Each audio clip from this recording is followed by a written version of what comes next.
Hey guys, how you doing? Welcome back to the Scout Tactical channel. Today we're doing, I will admit, one of my favorite handguns of all time, the M&P 9mm Pro Series 5-inch. So you notice a couple of different things added onto the title of that. This is not your average M&P, as you might have already assumed. So the Pro Series M&Ps upgrade normally to a better trigger from the factory, 4 to 5.5 pounds as listed by the factory, although most of them come in about 4.5. And it also gives you some type of better sighting option. You've probably seen the M&P VTACs, they have the neat VTAC sights, and then the Pro Series have their own set of cool sights. This is an M&P Pro 5-inch, so 5-inch means you get the extra barrel length. Normally the barrel is 4.25 on most M&Ps, 3.5 on the compacts, and you have some options in different models. So overall, 5-inch barrel, 8.5-inch total length, and it's a 26-ounce gun. So it's another 2 ounces from a normal M&P, which is 24 ounces, which is 1 more ounce than the comparable Glock 22 or Glock 17. So it's right in there in weight. The 2 ounces comes probably from the 3/4 inches of barrel and the extra slide, so no big deal. And again, it's one of my favorite guns of all time. It just holds well. It feels good in the hand. It shoots well. It points well. It's very accurate. I like the gun. You will notice that I've got an upgraded trigger for the savvy viewers there. If you picked up on that, it's an Apex Tactical FSS kit, forward set steer kit with their trigger. So I'll go through that in just 1 second. First, let's go through the gun. It comes from the factory with 2, in most cases, 17-round magazines. If you're in a restricted state, God love you, you only get 10 rounds. But in Texas, of course, we get 17 rounds. So it has 17-round mags, 2 of them. I have 1 extra here. You'll see 1, 2, 3. It also has interchangeable back straps at this portion, just like the standard M&P. I think every M&P but the Shield has the interchangeable back straps. This is the medium. Comes small, medium, and large. The medium seems to fit me just fine. It's a smooth side gun. As you'll notice, there's no external safety on mine, though it is an option, but not in the Pro 5-inch as far as I can tell. Right there. And on this side, you add on, you have an ambidextrous, as I showed you, slide drop. And on this side, you add on, you have the mag release in the standard location, slide drop, which is slide release in the standard location, and then your takedown lever. Again, you'll notice there is no safety, there is no grip safety, there is the little Glock style trigger thing that a lot of the guns have today. That is a type of safety. It's designed that you have to be pressing the trigger for it to go off. So okay, you're wondering probably, if you're new to guns, man, I don't know if I could have a gun like that because it could go off and it doesn't have a safety and what have you. Don't get wrapped around the axle about safeties. They are good, but they also have their detractors. Remember that, number one, you have to remember to take the safety off. So if you pull the gun in the heat of battle, because you're only using it in a defensive situation, right? You're not a criminal. You pull it out, you have to use the gun, you forget to take it off safety, you just squeeze the thing and look like a fool and maybe get injured or worse. So remember that a safety, if you have it, you have to train with it to know how to turn it on and turn it off. It's just something that you have to do. Once you work with it, it's no big deal. But like the Glock, like the Springfield XD, although it does have the grip safety in the XD, and like the M&P, those guns today are striker fired and they just don't have an external safety. No big deal. I think you'll love the gun without it. The back straps are easy to interchange to make it fit your hand. That's the goal of this. You just literally drop the mag, twist this piece right here, pull the thing out. It's a little stick, which also helps in the takedown process, and the back strap comes right off. It's that simple. Put it on, you just do the reverse, stick it in there. You'll see the little tab. Stick it in there, put your pin back in. Goes in sideways, turns flush. It's that simple. Okay, the sights on the Pro Series. You'll notice the gun is very thin. It's 1.1 inches per the factory documentation, and again, with those lack of safety, which you see the option, there's a lock, lack of safety and all that stuff, it makes for a smooth pistol. Nothing really protruding, so kind of the width here is the width here, other than a little bit of stick out there, a little bit of stick out there. See how thin it is? Alright, you'll see the sights. You're wondering, what happened to the back side? Did he break it? No. This is the Pro Series, features a flat backed, it's a little angle, but flat backed notch. You see the notch with a fiber optic true glow style front bead. See that? It comes from the factory in green, but it is interchangeable to red or yellow or orange if you like those colors. I see green just fine, so I'm going with it. You saw a couple of the revolver reviews, like the Smith Wesson 329 PD, had that red pipe up there. So this is fiber optic, and it's pretty popular these days because it gathers light and it's easy to see. So the theory behind this is you grab your gun from the holster. Pretend I'm grabbing it right now. I come together. I've already fixed my eyeballs on this front bead. The backside is irrelevant. I push forward towards my target, and as you see in the camera, there's my green bead the whole time. Now, lining this up is fine, but as far as this goes, at combat pistol distances, you're still going to normally hit your target if you give it a good trigger press if just the front bead is on. You can line up the back for precision as you can, as fast as you can, but go ahead, you get on target first with this. This is what you see. You grab your press all the way out, and you've still seen it the whole time. You level down on the target or what have you. Bring the rear up. So real simple, but the blacked out blade makes it real easy because you don't have to worry about putting this between the two other dots, things like that, like you do on night sights. If you've ever drawn a night sight gun at night, which I hope you practice at night, you'll notice that it's kind of weird to see the same bead. Is it over here, or in the middle? So it's kind of confusing because they're all the same color. Now, of course, they're doing some sets now, not the same color. But black blade goes real fast. This gun was originally designed for competition. Now, it can also be a perfect law enforcement carry. At 8.5 inches overall, I'm not necessarily saying it's a concealed carry gun, but I'm not necessarily saying it's not a concealed carry gun because I know that the 1911, which is normally a 5-inch in full size, is doable as a concealed carry gun, especially if it's a climate where you can wear a jacket or what have you, a vest.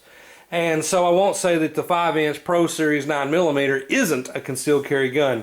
I just will say it's not my first or most people's first choice. If you like carrying a 5-inch gun, go for it. I know I've already gotten some feedback several times from the Intro to Concealed Carry Guns, which is just an introductory video to brand new gun people. But guys are going, oh, well, I carry the full size 1911. I carry the, man, hey, more power to you. As you know, in those other videos I've mentioned, I'm telling you now, as a former gun store owner, a current CHL instructor, and a current law enforcement firearms instructor, as a cop, the big guns, if you're not a law enforcement officer with a duty belt, are hard to carry concealed. And sometimes a lot of people, not everyone, but a lot of people stop carrying them because they're so big and they go with a smaller gun. So don't get bent out of shape about this stuff. Just understand what I'm trying to tell you. I try to give some philosophy of use. If you watch Nothing Fancy, that's his term, POU. And on this gun, its primary market is not going to be concealed carry, though it would be a great concealed carry because it holds 17+1 and it's incredibly accurate. Okay, to give you a little size comparison, here is an M&P standard size. Try to match them up just right, and you can see the difference. You see the bottom gun is way longer, 3/4 of an inch. Now that's not that big a deal, but that gives you a little more mass up front, and it gives you a longer sighting radius. Sighting radius being the distance from the sights front to the rear sight that you can see now. The longer that is, think of a lever action rifle or something with iron sights, the longer that is, the easier it is to hit because it's more precise when you line it up. The shorter that is, the harder it is to hit because theoretically, if you move a little on a short sight radius, it moves a lot on the sights. And as you'll see, it's the exact same gun as this M&P 40, same width, same controls, none of that changes. Okay, it's just got the Pro trigger, which mine doesn't, mine has the upgrade, and the Pro sights. Plus it's a 5-inch, but it's the same width, it's the same height. Okay, so let's talk about this trigger a little bit. The trigger from the factory is really good. I already like it.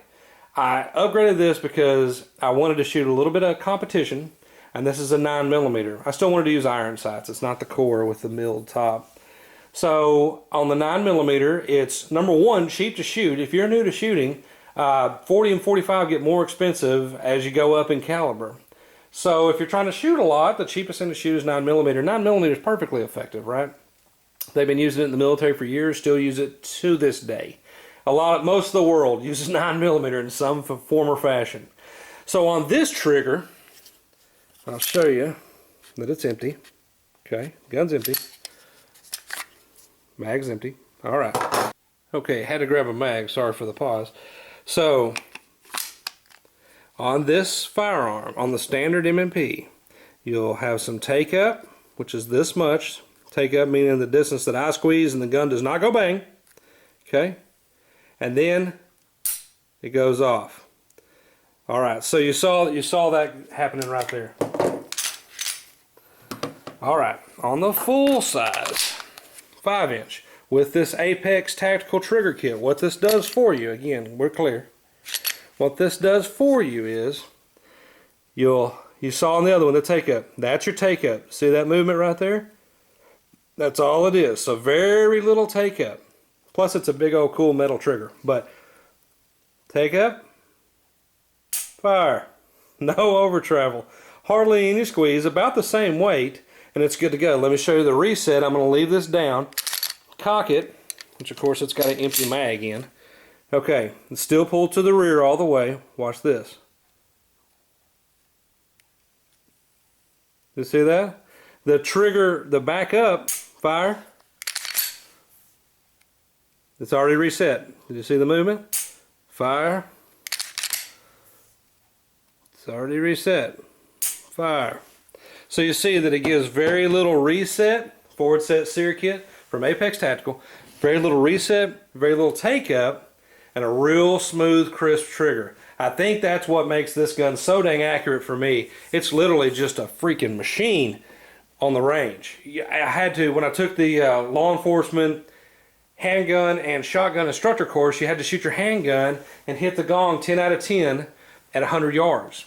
And most of you are thinking, oh, bull crap, nobody shoots a pistol at 100 yards. But I'm telling you, it's totally doable. I took that gun, I had that gun with me the whole time. And it does it, man. You know, the drop is only, depending on the caliber, 4 to 9 inches, 4 to 8 inches. It's not that big a deal.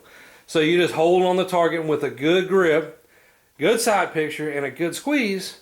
The gun is more than capable of doing the job. The same technique that gets it there at 20 yards gets it there at 100. You don't have to walk it down. The bullet will fly itself. So pretty fun. But anyway, the M&P 9mm Pro Series. One more thing, we'll do a little ballistics. The Sarge, who you've seen on other shooting videos, and several people have messaged me and said, hey, I really want to see ballistics when you're talking because I may not know about as much about that caliber as you do. So that's a good point. Let's talk about 9mm. The three most popular full-size duty style calibers, okay, or full-powered calibers in the semi-automatic pistols of today are 9mm 40 and 45 ACP. 40 is really 40 Smith Wesson, if you didn't know that. So I know there's a lot of other calibers out there like 380, 10mm, 357 SIG, I don't know, on and on and on. So the deal is those aren't the three most popular in the full-size guns. Please understand what I'm saying. 22 is popular, but it's not the most popular in a full-size duty-style weapon. So, 9mm. You're normally running, this is a 9mm full metal jacket. That means everything's totally encased here, no hollow point. So, in a 9mm, these are 124 grain loads, and you're normally running 115s or 124s. 147s also exist, but they're not as popular today because they're a little heavier, so they're a little slower, but that gives you a little more hitting power, but they're also a little longer. And in some guns, not all, they don't necessarily feed as well. Now, the Smith & Wessons and the Glocks that I've shot and the Springfield XDs all seem to take 147 just fine, but I know that there are people that complain about them not feeding. So, your most common, 115 and 124. 115 and 124 are normally in most loads going 1250 to 1350 feet per second, giving you somewhere around 365 to 400 feet per second, depending on the load, depending on the velocity and the weight. So a pretty potent load. Okay. In contrast, let's look at 40 Smith & Wesson. 40 Smith & Wesson. It's normally running 155, 165, or 180 grain loads. And when I say that, that's the grain weight of the bullet, which is the projectile that comes out of here. I'm not talking about the whole thing, okay? I know this is called a bullet to most people, but that's actually the bullet right there, because that's what flies out. This is a round of ammunition. But anyway, this is a really good Hornady Critical Duty, which my department has switched to, in 40 cal. And I think this one is a 165, but the most common are 155 and 180. In these, you're normally getting around 1050 feet per second to 1150 feet per second, depending on the load. And you're normally producing somewhere around 450 to 500 foot-pounds. Now, this Hornady Critical Duty load, if you don't know Hornady, they make some of the best ammo in the whole world in everything they do. I love Hornady ammo.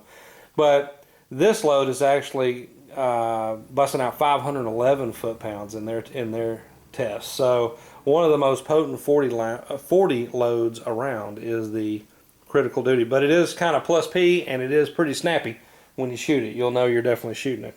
Okay, up from there, big brother, the 45 ACP. Again, a full metal jacket, right? Not a hollow point. And in these, you're normally going 185, 200, or 230 grain. And the 230 grain seems to be the most popular, or the standard, because it was always the ball load for all the 1911s when the Army carried them and stuff. It's a great load.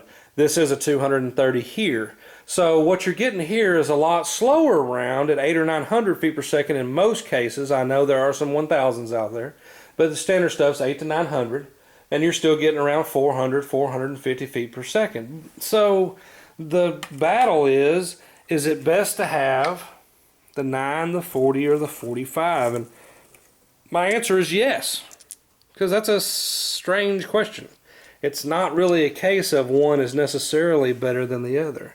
There they are right there, 9mm, 40, and 45. So my analogy that I've always used with people when they ask me is, this one is the fastest but the lightest, okay? This one's in the middle, so it's heavier than the 9mm, lighter than the 45, and faster than the 45 but slower than the 9mm. And then of course, big dog, the 45 is the heaviest and slowest of all of them. So would you rather get hit with somebody throwing a baseball at 100 miles an hour, a softball at 75 miles an hour, or a bowling ball at 25 miles an hour? I think that's the best analogy I can give you. They're all going to be effective, they're all going to hurt, but they just get there and do things in a different way. So faster to slower, but lighter to bigger. It's really kind of apples and oranges. But I don't have a clear-cut answer for you. So I don't think anybody is ever going to go, you know what? Now that I think about it, give me the bowling ball. I'm going with the bowling ball. No, nobody wants to get hit with any of those. And the same thing with the rounds. No one's ever stopped and go, oh, thank God you've just got a 9mm. Whoo, I thought you had something effective. You're crazy, man. That 9's going to be just as lethal or very lethal, you know. So all three would be great concealed carry, home defense type, duty type calibers. So those are all real good. Okay, guys, on the table to finish up is for size comparison, I used the Cold Steel gun sight knife, which I showed in the $100 EDC knives. It's not made anymore, but VG1 steel, so excellent blade. And as you see, it's about the length of the full size. It's a 9-inch, I think 8.75 inch open, and this gun's 8.5. So you see, about the same size, just to give you a little bit of a reference. Alright guys, I appreciate you watching. I appreciate the views as always. Check us out on the web at scouttactical.com. Check us out on the 2 new YouTube channels. You know, this is Scout Tactical, the original, but we've also started Scout Prepper and Scout Hunter. They're doing fine. They're in their first month, but they're growing well. Check us out on Facebook. And as always, thanks for watching.